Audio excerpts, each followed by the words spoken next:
It's a yes or no question, sir.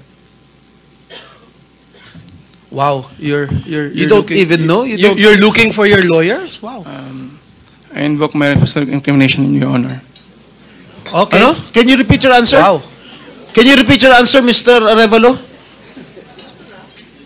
I invoke my right for self-incrimination, Your Honor. My God, the question of the majority floor leader is very simple. It's very simple.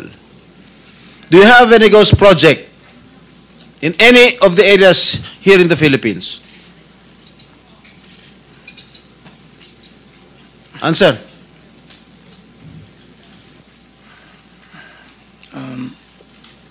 Dahil may mga usapin po na kakasuhan yung mga kontraktor ng DPWH po at parte ng ulat ng Senado na magpagrekomenda ng paghahain ng kaso laban sa resource person, ang payo ng aking mga abogado ay huwag magsalita sa panahon na ito dahil anumang pahayag ko sa pagsisiyasat. Sino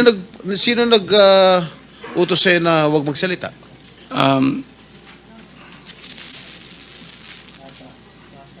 Sino? May binabasa ka ba? Ginawa ko po, Your Honor. Ano binabasa mo? Pasensya po kasi kinakabahan po kasi po. I'm just disappointed, Mr. Chairman, kasi ang bihira ka, sasagot ka ng ganyan, ghost project. Parang tinatanong ka kung tao ka, hindi mo alam kung tao ka.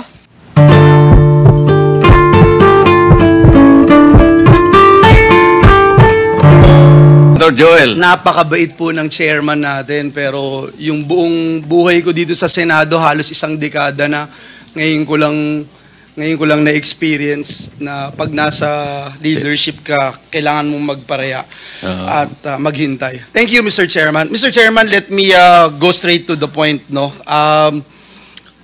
we owe it to our people, especially my kababayans in Bulacan. May lumabas po na yung ghost projects. Nakakainit na ng ulo yung flood control projects and 3 taon na po yan dito sa Senado na tinatakel. Unfortunately, wala pa rin nangyayari. Yung 3 contractor, St. Timothy Trading, Wawaw, and ano yung isa? Sims Construction Trading. Wala Nandito po yata silang 3. SYMS dito. Hindi dumating. Hindi sumipot. Is there any representative of SYMS here present? Wala. Okay. And So, we subpoena subpoena naman them natin. already, Mr. Chairman. Yes. So we will contempt the We will issue a warrant of arrest. yes. Thank you, Mr. Chair. But just the two, are they, yung time ko, muna. Yung St. Timothy, ayan, si Madam Roma.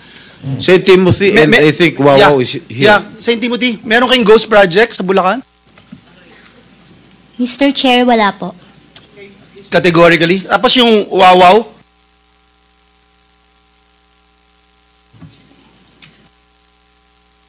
Good morning po. Yeah, can you answer yes or no? Ghost project? Can you turn on the microphone, please?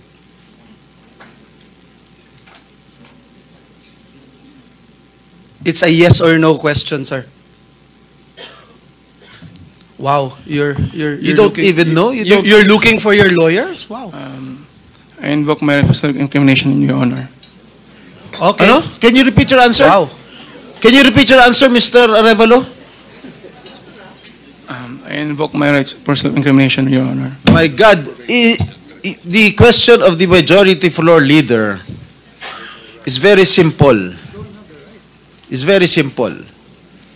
Do you have any ghost project in any of the areas here in the Philippines? Answer.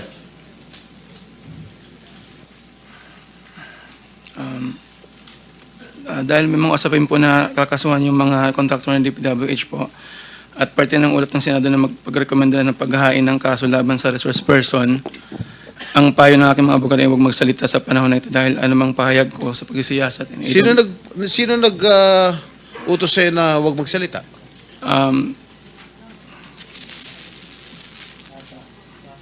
Sino?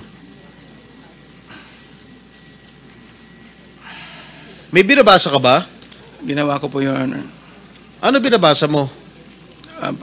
Pasensya po, kasi kinakabahan po kasi po. It is only answerable by yes or no, Mr. Arevalo. Is there any ghost projects of Wawaw builders?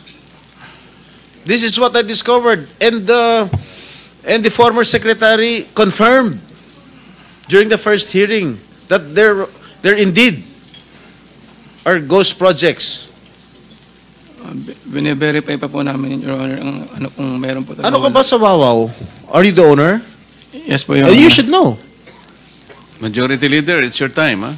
Yes, Mr. Chairman. I'm just disappointed, Mr. Chairman, kasi pambihira ka, sasagot ka ng ganyan, ghost project. Parang tinatanong ka kung tao ka, hindi mo alam kung tao ka. Mr. Chairman, just to put on record also, no, yung Diskaya Group, ang total cost project nila from 2022 to 2025 ay 31 billion pesos.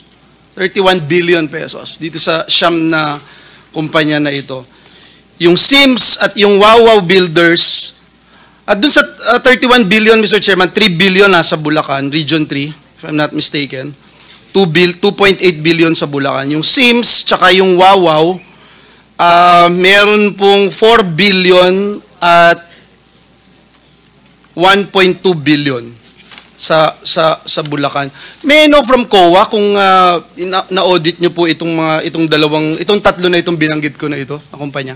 Sir, ito po yung mga na-subject for audit, fraud audit, especially for Bulacan po, sir, Your Honor. Yes, and nakita nyo may ghost project. Kaya hindi makasagot ito, eh. Oh. Opo. Can you confirm? Hindi ko pa po ma-confirm, Because sir, we're going to get Wala po we akong- subpoena already the documents. So, Opo. can you confirm? Yes or Your no? Honor, wala po akong kopya nung audit highlights.